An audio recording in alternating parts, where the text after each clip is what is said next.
Welcome, everyone, to totally the first time I'm trying to record this intro for Untap episode 8. I'm one of your co-hosts, Jonny Esports. I'm joined by JT. How are you doing, JT?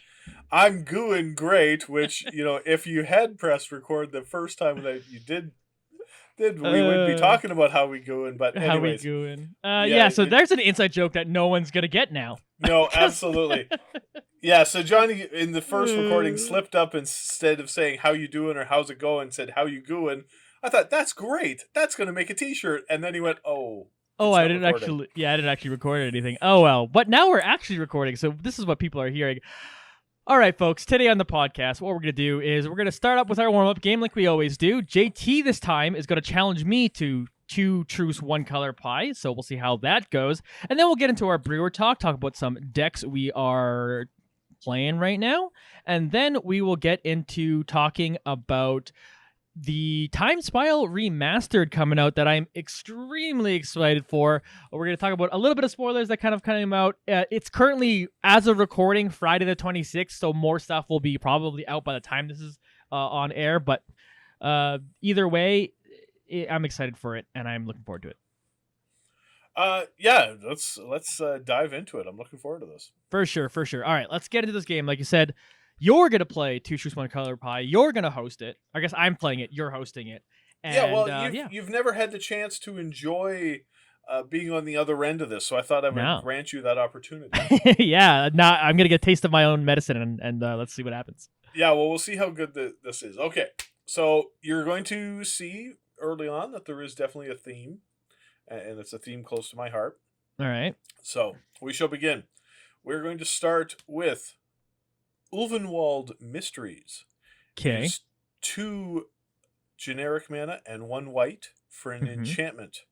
Whenever a non-token creature you control dies, investigate. And whenever you sacrifice a clue, create a 1/1 white human soldier creature token. Okay. All right. Next one up is called Call the Coppercoats. It's 2 and a white for an instant. It has Strive. The spell costs 1 and a white more to cast for each target beyond the first. And then it says, choose any number of target opponents. Create X 1/1 white human soldier creature tokens where X is the number of creatures those opponents control. Okay. You're starting to see the theme. Yep. Humans, yep. Mm-hmm. And I like playing humans. And finally, Gather the Townsfolk. 1 and a white for sorcery. Put 2 1/1 white human creature tokens onto the battlefield, and it has Fateful Hour.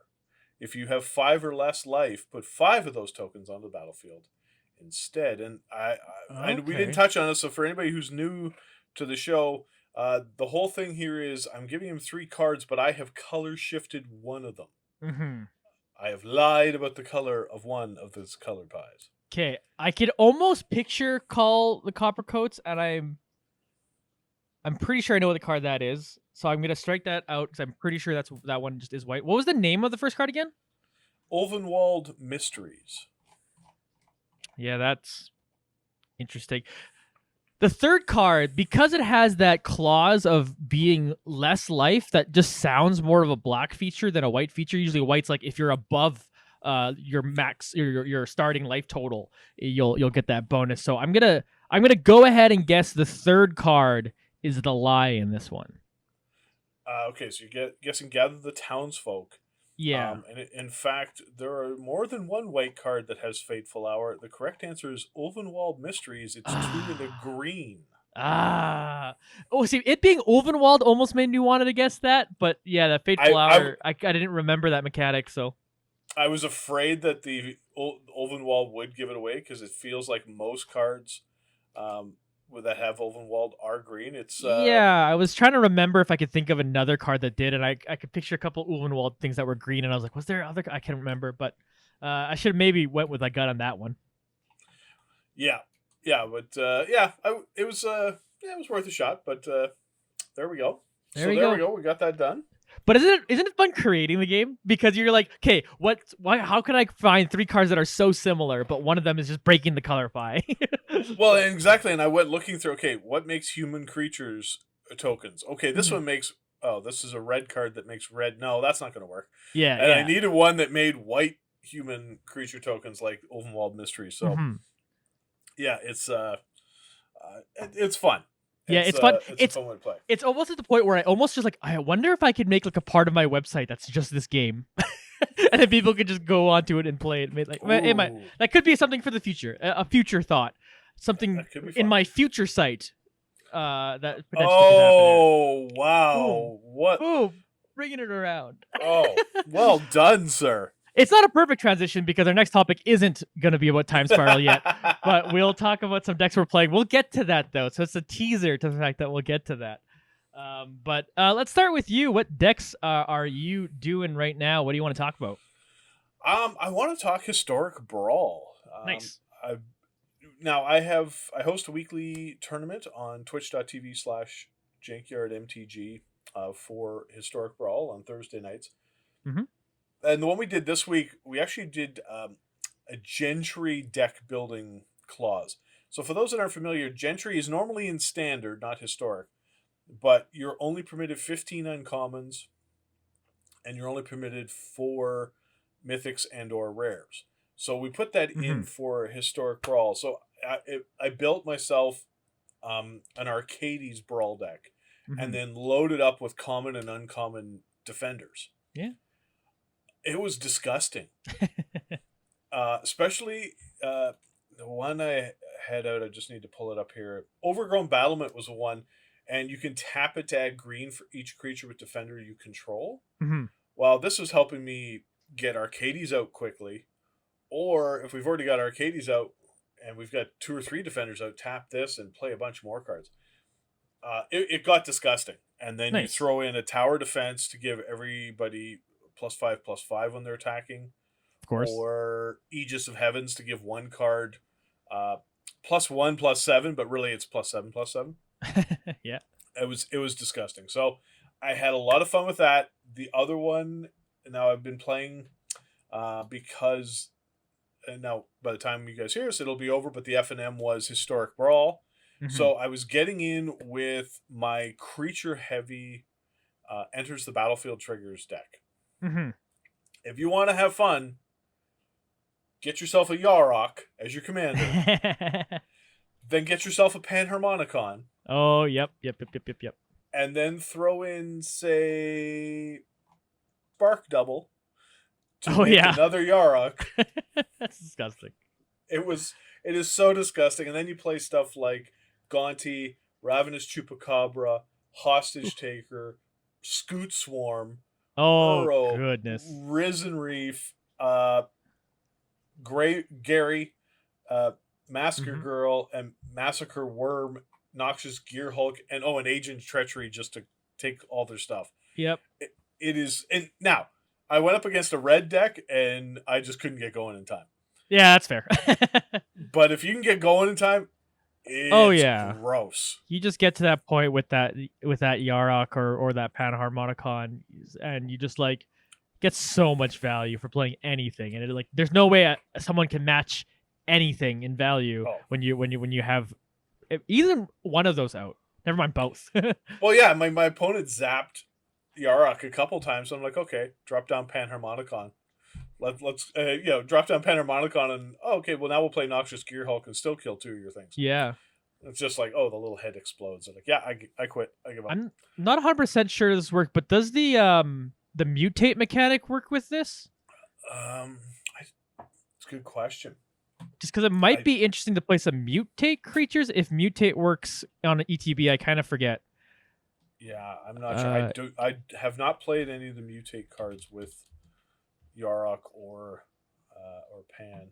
When this creature mutates, I would say no. No, I don't think it does work. Oh, that would be sick, though. That would get really out of hand. All right. I just was curious if that would have worked, because I would have recommended that, but I don't think it works. So never mind. Let us know in the comments below if it actually does work, and we're idiots, but I don't think it does. Yeah, that's not the way I read it, but yeah, for sure, I'll post these deck lists if people are curious. Yeah, for sure. Yeah, exactly. I gotta do my FNM tonight still. Thanks for reminding me, actually. So what I've been playing, and this came to fruition because last Sunday you were hosting on your stream, twitch.tv/jankyardmtg. You were hosting the tournament for Historic Artisan, which is commons and uncommons only in the historic format, which is basically becomes my favorite format because my deck becomes one of the best decks in the format, I feel like. So what I was playing was my Drake deck. And that, of course, is Enigma Drake and Crackling Drake. And, of course, both of those power are equal to the amount of instants and sorceries in your graveyard. For Crackling Drake, also in exile. Crackling Drake also draws a card.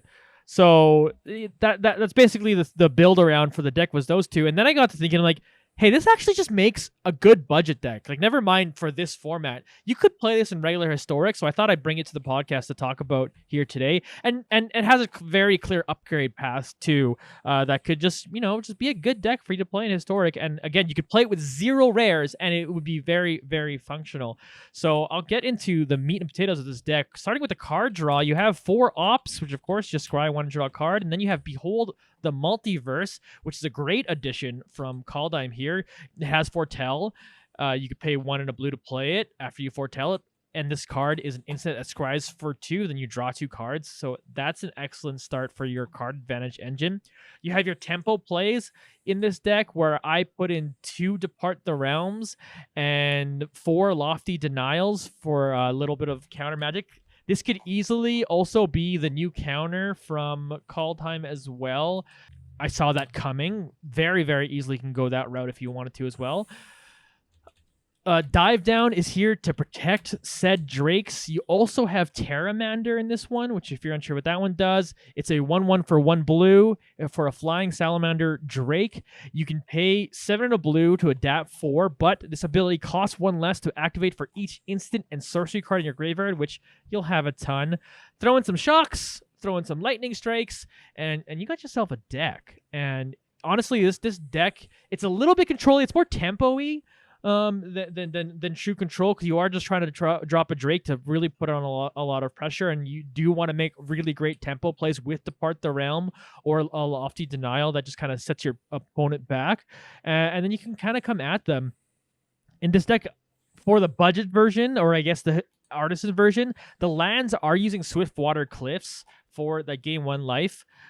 And I had 2 Mystic Sanctuaries. I'd actually probably only go down to a 1 of. I was playing it with 2, but probably only 1 of them in there. But this could you could easily throw in Snowlands in here, get yourself some Faceless Havens just for some extra reach if you wanted to go with that upgrade path. Again, too, if you wanted to upgrade more stuff, instead of Depart the Realm, you potentially want Brazen Borrower in this deck. And yeah, you have kind of this pretty good clear upgrade path where mostly the only real upgrades you're making are in the mana base. Again, Brazen Borrower also being an option, and maybe whatever you want to put in the sideboard. But it's a good budget deck for people out there that are looking like, man, I just don't want to spend any wild cards, but most people have tons of commons and uncommons, and I think this would actually be a solid deck for anyone to build if they wanted to. Yeah, I got a chance during our tournament last weekend to ride shotgun as Johnny shared his screen to watch him play it, and it's a strong deck. It worked out very nicely. So yeah, I would say, yeah, especially if you're looking for something you don't want to spend a lot of wild cards, this is a very effective option. Yeah. If you need to finish quests, play some blue cards, mostly blue cards, a few red cards, easy. It's an easy option. And if you want to get into why I get so addicted about Izzet stuff, it's cards like Crackling Drake and Enigma Drake that make me so addicted to Izzet. So come join me. And here's like an entry level option to come join me on the Izzet path. If you could have some Drakes and some Arclight Phoenixes, you'd be a happy man. Yeah, for sure. Yeah. And you could transform this to eventually an Arclight Phoenix deck if you wanted to as well. But I actually think it doesn't need to be. Yeah. It doesn't need to be at all. Like, yeah, you just this way too. You're not forced to build around the casting 3 spells on 1 turn.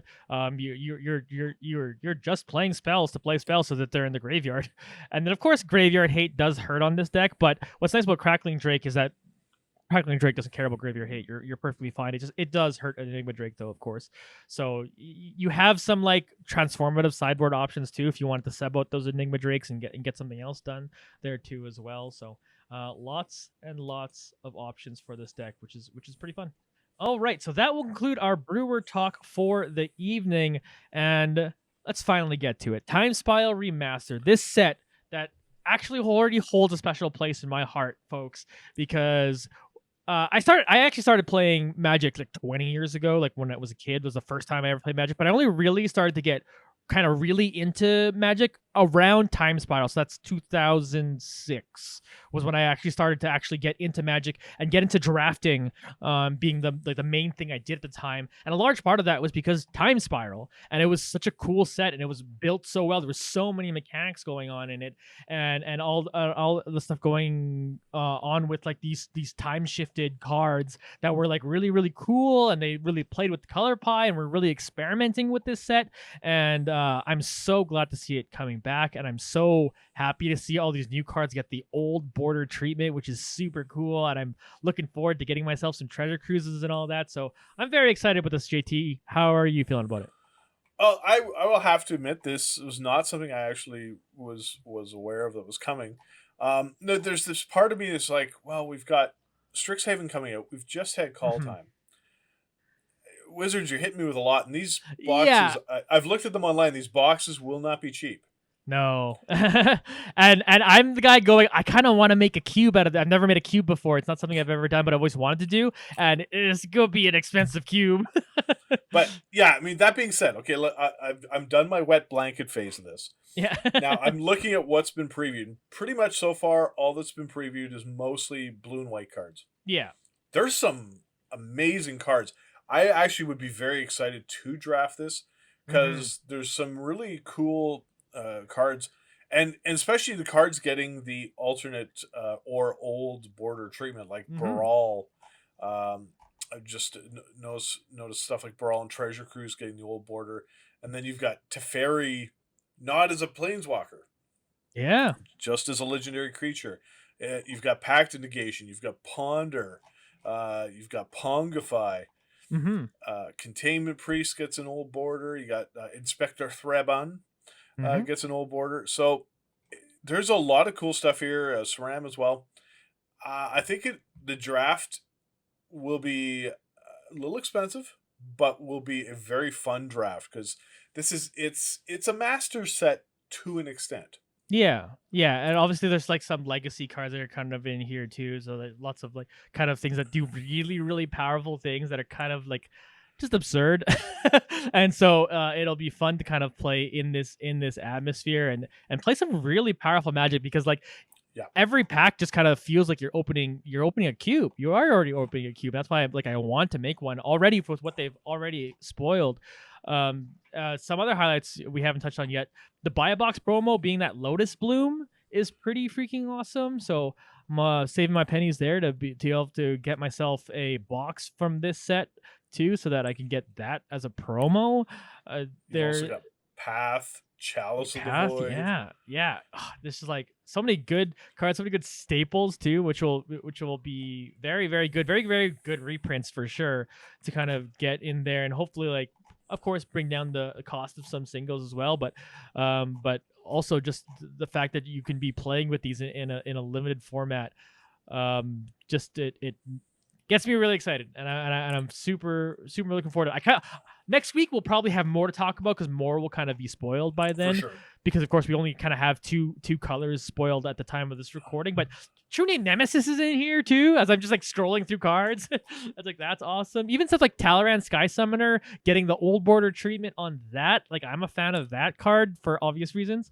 And Restore Balance is a nuts card, and there's so much. Because Slivers are back in here again. Man, I love Slivers back in the day. Obviously, like, it's almost like every Magic player kind of getting into Magic around that time. There's like, we all want to make a Sliver deck because it's like the super awesome casual. Slivers just get absurd when you have 1 million of them on the board. And now essentially, potentially like a new generation of people who maybe never played Slivers are going to be able to get in on that, and get in on that in a draft environment too, which is pretty wild when they all kind of like get together in the synergy. Like a Sliver deck, drafting a Sliver deck was very, very real, and of course, if they do get into some of those expensive Sliver reprints that have been needed for a long time, we don't know yet, but that would be very exciting if they get there too.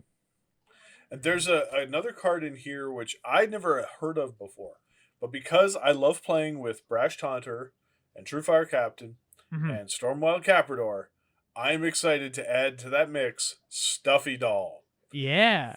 Yeah, Stuffy Doll, yeah, for sure. Being kind of like that, the old school version of Brash Taunter, and really gives you some redundancy in that too. And like, yeah, Stuffy Doll's awesome. Yeah, I'd never seen this before, and I'm like, okay, yeah, definitely.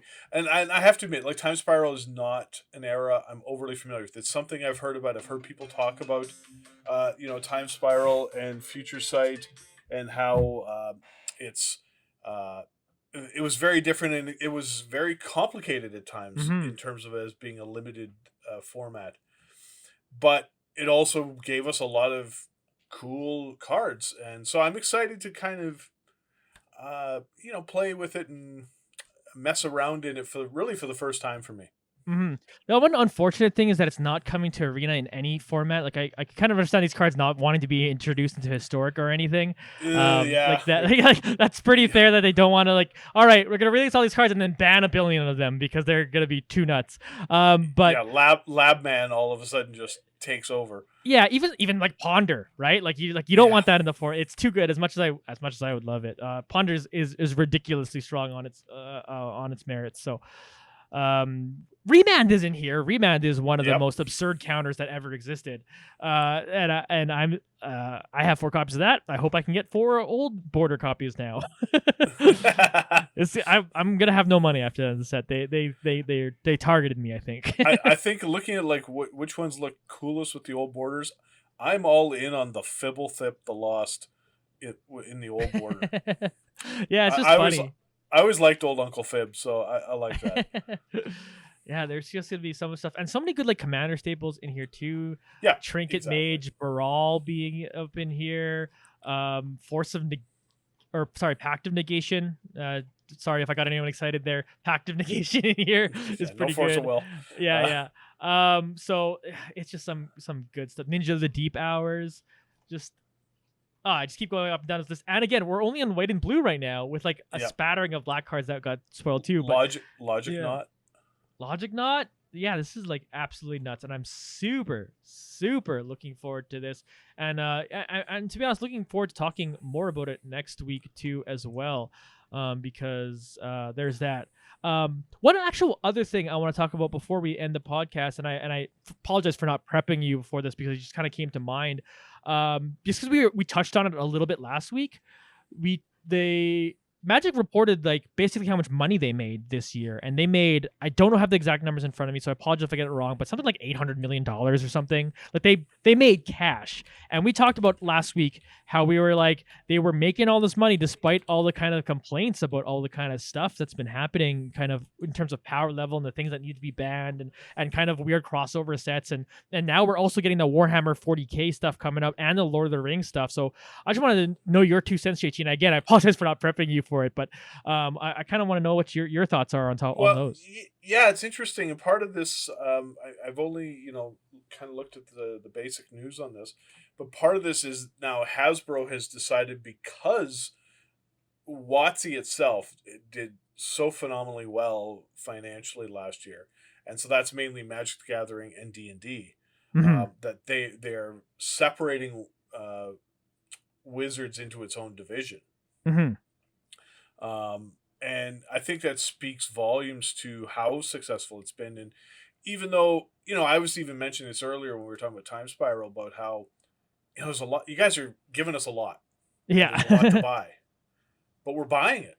Yeah. We're still excited about the product for sure. We're excited to play it on Arena. And even though we're not getting to go to stores and play, which, let's face it, I would say a majority of Magic players would rather be sitting down at a store playing against people. We still are buying the cards. We're still playing on Arena and having fun. Wow, maybe there's actually a plenty of data that suggests the majority of people would rather play digital. It's then unfortunate. Fair enough. Maybe I'm basing it just on mainly the people I know who I've mostly met through playing in person. We live in this bubble, to be completely fair, is that like we fair. all just want to play in paper, and lots of us are playing arena and stuff now, mostly just on need. Need is a strong word about a game, but you know what I mean. It's the only way to play Magic right now. So besides webcams and stuff. So but there certainly is a lot of paper Magic cards still being bought. I mean, Hasbro wouldn't have. Hasbro would not have been able to make this announcement if there wasn't. So clearly, it's still doing very well, and there's certainly things to complain about. And people talked about power creep, and people talked about a glut of different products. I mean, I just recently watched a video of the professor opening a booster box of the collector boosters from Call Time, and he was just disgusted the entire time. I know. I watched it too, and I was like, oh, this is so, like, I don't actually like using the word cringe, but it's the only word I can think of. It's so cringy to watch a little bit. Yeah, well, and I understand, because as he's going through it, and like all these cards, I'm like, oh, this card might be worth something. No, it's worth $2. Yep. There just isn't the financial value, but people still want to buy this because we love the game. We love opening packs. Like, what it comes down to, a lot of people are like, oh, don't open packs unless you're doing it for value. Sometimes it's just fun to crack open a pack and see what's in it. Yeah, there's there's a part, obviously, like I studied psychology, but I won't call myself an expert in any way, but obviously there's just a part of the brain that really likes doing that, even though everyone objectively knows buy singles is the most cost-efficient way to get your cards. But you're like, so I just want to open a pack and see what I get. Right? Absolutely. It's a surprise. And most of us like surprises. We like being surprised at Christmas. We like being surprised on our birthday. We like being surprised when we crack a pack from Wizards. So I think that's also part of it, and why they know that they can bring out something like Time Spiral Remastered, which will cost a little bit more, and people will be there for it. Yeah, for sure. And as you're showing, there's a huge amount of nostalgia in that set. Tons. And that will definitely draw people. Yeah. So I think it all ties into them financially doing exceptionally well, in spite of, or maybe because of, but definitely the pandemic did not hurt them. Yeah. The one thing I want to touch on still is that the only thing I'm hoping doesn't come out of this, like, WotC its own division thing, blah, blah, blah, is that I hope there isn't more products that are direct from WotC to customer, in the sense that they're cutting out the LGSs. I've expressed that last week, how like Secret Lair is just something, unless I feel like going to the store and paying, and admittedly paying a premium for it, I'm not willing to buy straight from WotC. And that's just because I'm just like, it's my minor protest. Obviously, it's like one of those, like, it's just sort of voting with my wallet, I guess. Whereas that's not where I'm going to do it. Is I'm going to go to my LGS and I'm going to promote the stuff that I like you have been doing. I've liked how much value your commander decks have been out that are available at LGSs. So I've gone to my LGS and bought that. And I've liked the set boosters. So I've bought a set booster box, which is like something I've not, like, legitimately, I am the buy singles kind of person. I've not bought a booster box in a long time, and I was like, no, I like how these set boosters are, so I'm gonna go to my LGS and buy that. So like I try to support where I can and support the things I can that are through my LGS, and I'll do the same thing with Time Spiral Remastered. So that all being said, my whole thesis, my whole point of that is just to say, like, the only thing I don't hope for, whatever, they can mess up power. I don't want them to mess up power creep and stuff and mess up balance, but that they're human, and that'll just happen. The one thing they for sure can control is how much they actually still work with their LGSs, and I hope that they're still going to have a good relationship with LGSs instead of cutting them out more and more.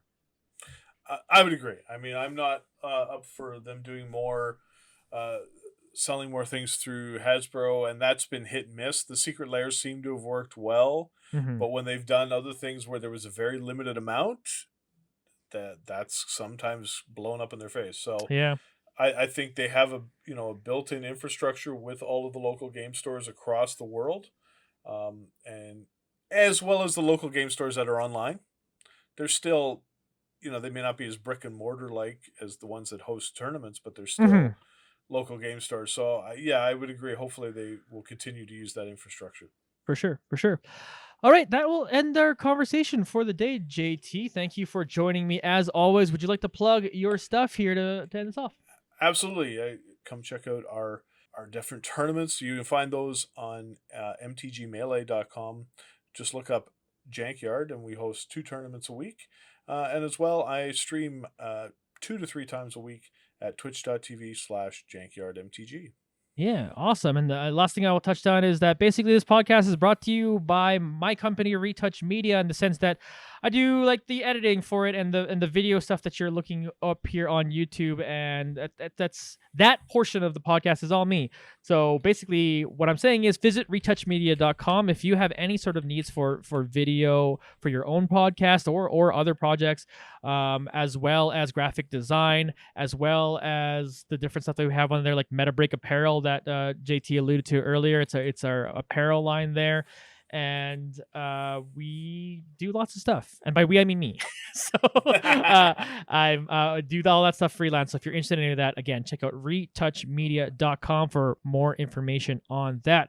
And that will conclude the evening, folks. Let us know, of course, in the comments below if you got the 2 Truce One Color Pie question right, or if you like any of our decks we talked about today, or what you were most excited about from Time Spiral Remastered so far, or the last thing we talked about too as well. If you have any opinions on kind of the year Wizards had and how they're getting their own kind of division now, and we'll see where that goes. And yeah, I look forward to more in the future. All right, folks, we will see you next time. Goodbye. Goodbye.